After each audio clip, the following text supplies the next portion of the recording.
I am sure you've had this experience.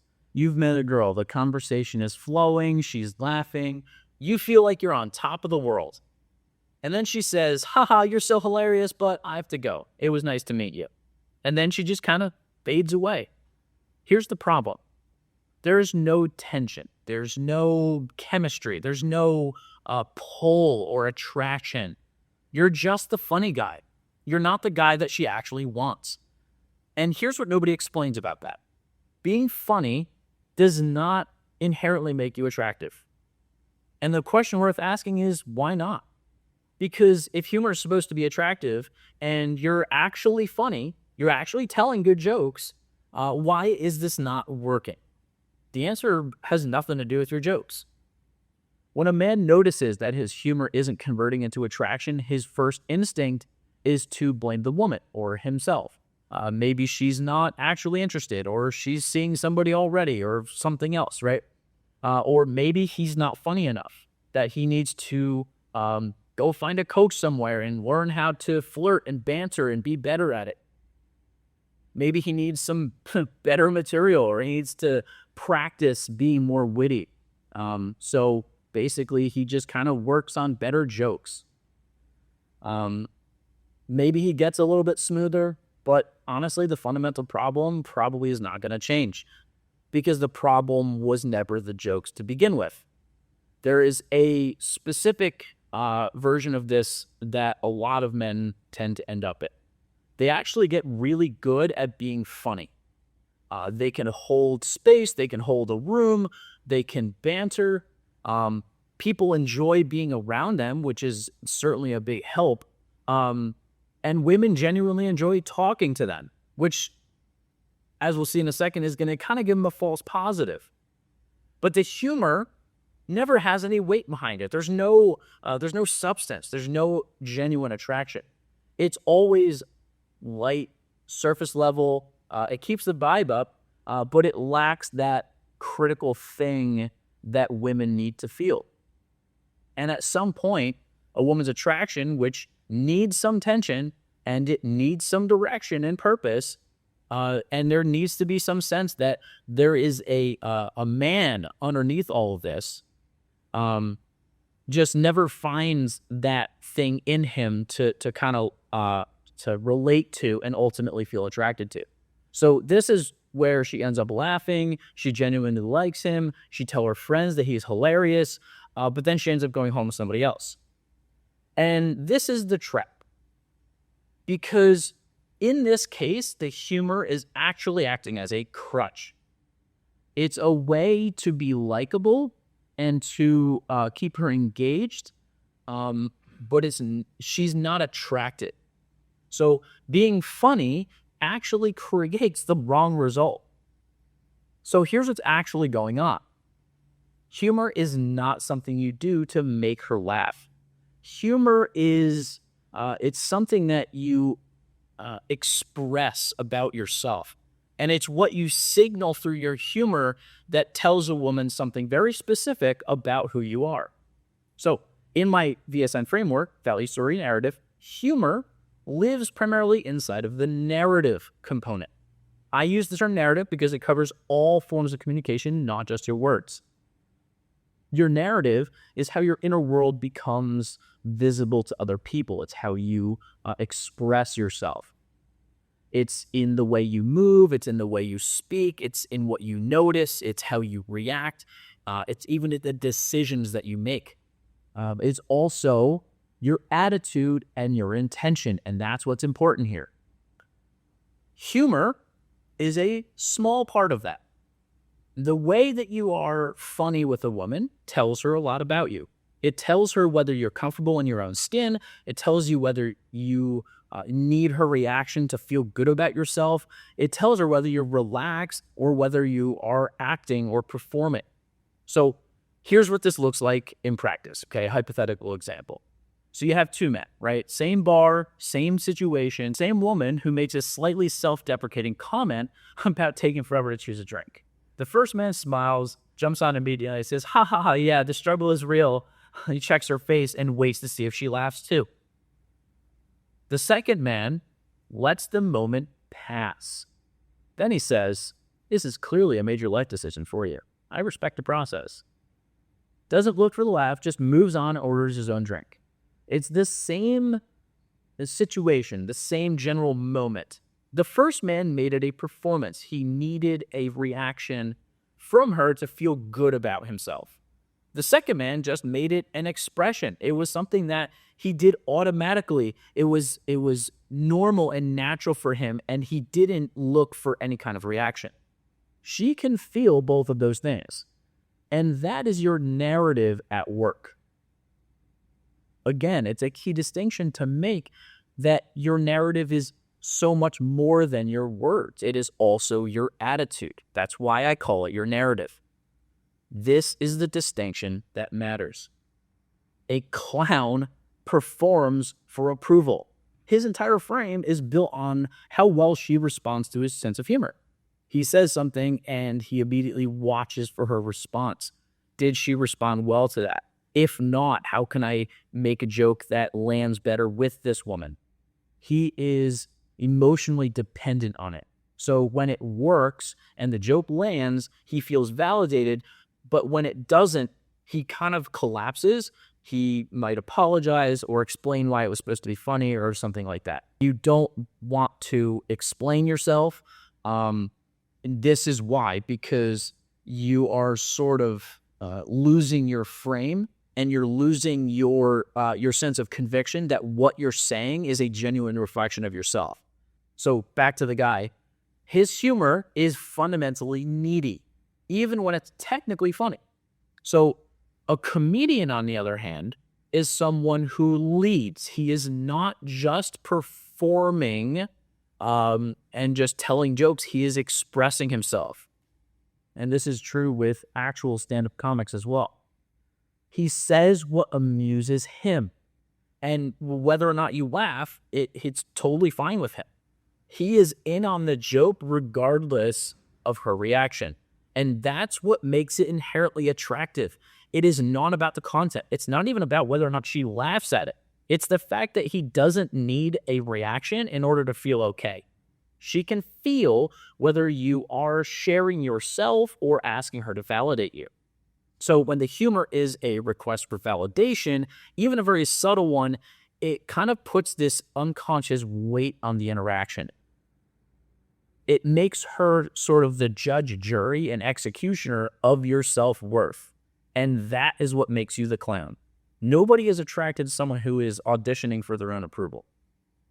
So this even goes one level deeper. So let's talk about what it actually reveals about your story, who you are as a person. The way you're funny doesn't just signal confidence or the lack of it. It also reveals a bit about how you perceive yourself to be, what I call your story.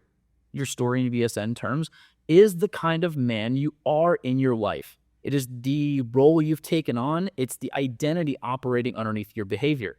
And your humor needs to match that identity. So when you try to copy another man's style, maybe the loud, cocky guy who teases very aggressively, or maybe the deadpan intellectual who makes very subtle references, none of it seems to work for you. And it's not because the style is wrong, it's because it's borrowed. Borrowed humor doesn't have grounding in who you are as a person. It feels performative, okay? And she can feel that. This is why I don't like giving away lines or teases or jokes outside of one-on-one coaching, because I don't want you guys to take something that I say and be like, oh, well, Coach Ethan said I should totally do this, and then you go off and do it and it doesn't work. That's exactly the reason. A line that works for one man can make another man look fake or untrustworthy or just frankly performative. So the words may be right, but the story and the self-perception underneath doesn't hold it up, okay? So what you're looking for is not a better joke. What you're looking for is more comfort with your own self-perception and, by effect, your own sense of humor. Humor has a hiding place. Here's the version that I see most often with guys that I've met, guys that I've worked with. A man learns to be funny as a way of hiding his insecurity. And it works in the short term because she's laughing, the vibe is good, and he generally feels in control, that at least the situation is not falling apart around him. But humor used in this way becomes a glass ceiling, meaning you can't rise above it, and you can't see where the limit is. At some point, if there is genuine attraction, the interaction needs to go somewhere. She needs to feel direction and to feel his desire to make something happen and to ultimately lead this to something more. She needs to feel that there is a real man underneath these jokes who's actually pursuing something and building something. If he's always deflecting to the next joke, instead of letting tension build or progress in the interaction, she will enjoy him. She will like being around him, but she doesn't feel that pull, that draw of attraction, because he's using this humor to avoid real judgment. And this is where the idea of taking risks really comes in. A grounded man uses humor to express himself, whereas the clown uses humor to avoid it. The clown gets used to the acceptance and the validation that he gets from a woman giving him attention. There's a big difference between these two types of men. Most men assume they're the comedian. When they actually look at the interactions, you'll realize that it's the clown that shows up more often than you thought. And if you want to know which one you are and which one specifically is showing up in your dating life, I've created a free alignment assessment that'll tell you exactly that. It only takes about 10 minutes, and you get it when you sign up for the Men's Lab newsletter. The link's in the description. Here's what I want you to take away from everything I just say. The goal is not to become funnier. The goal is to become more expressive. When your values are clear and your story is grounded and you know who you are, and your narrative is not just a performance, it's a genuine expression of yourself, humor starts to come natural. It's almost a byproduct of being totally comfortable with who you are as a person. Women will start to laugh at you without you even needing to tell jokes. This is the classic, captain of the football team who shows up at the party and he says something that's completely not funny, and yet all the cheerleaders are laughing at him. It's not because he's any funnier. It's because he's not suppressing himself. So the right woman will respond to your humor, not because it's objectively hilarious, but because it creates a sense of tension and it reveals something about who you are. That's what humor does when it works. It lets her feel the kind of man you are. When it doesn't work, the humor is disconnected from the man. It feels performative. It is borrowed. It is a request for approval. So when your interactions feel like they're going well, but never going anywhere, don't look at the jokes. Look at the intention underneath them. Here's the problem that most men run into at this point. They understand the difference between performance and expression, but when they're actually in the moment and they're face-to-face with a woman that they actually like, a lot of times these guys will default back to the same behaviors. How do I know this? Because that was me for a long, long time. That is not a knowledge problem. That is a story or an identity problem, okay? There's still something operating inside of you that comes out in your communication that a framework or a system or another YouTube video, it can tell you what to look for, but it can't tell you where your specific problems are coming from. So what it can do is give you some principles to start working with. So what actually shifts this? There are 3 things. First, you need to close the gap between what you notice and what you say. Most men think of something that genuinely amuses them and then immediately filter it. Okay, they might be like, oh, well, that might be weird, or she may not get it. They reject themselves before they've opened their mouths. The problem isn't too little humor, it's too much self-suppression. So start letting these observations come out. Not to dominate the room and not to shock anyone, but because it's what you actually see and it's what you notice. It is a reflection of who you are. Number 2, tease the situation, not the person. A lot of men confuse teasing with taking shots at her. Good teasing creates tension. It makes her feel like you are someone who is at a minimum on her level, and possibly and very likely a bit higher. Okay. So good teasing gives her something to look forward to. Gives her something to want. It gives her something to feel like this guy is worth putting time and attention into. Bad teasing creates insecurity, and frankly, it just makes her feel judged. The drink example from earlier, this is clearly a major life decision. I respect the process. That's a teasing situation. That's not to say that she's indecisive. You're just kind of playing with it, okay? You are taking the situation and you are making humorous observations about it. That's the difference. Third is don't collapse. Don't become closed off or self-conscious when a joke doesn't land. How you handle these situations communicates more than the joke ever did. If she doesn't get it, that's fine. She doesn't need to have the same sense of humor. You don't need to explain it, and you definitely don't need to apologize. Just let it go and move on. A man who can't survive his own jokes failing is not fun. He is fragile. And fragility is far more unattractive than a bad joke. So these are the principles. How they actually apply depends on your specific story. It depends on the patterns that you default to in your everyday life, and why. It's the things that you notice, it's the things that matter to you. Most men find that understanding the concept isn't the hard part. It's seeing what they're actually doing in their actual life that is. So here's something specific you can try this week. Pick one interaction per day. It could be a date, it could be a friend, a stranger, maybe a coworker, and then just commit to saying something that you find genuinely amusing without checking for their reaction afterwards. And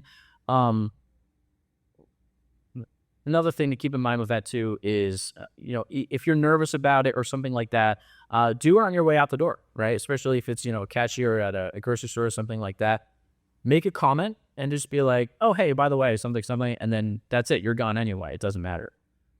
The key here is you're not looking for a reaction. You're not scanning for a smile. You're not waiting for a laugh. You're just saying it and letting it sit. You're just letting it land however it wants to, okay?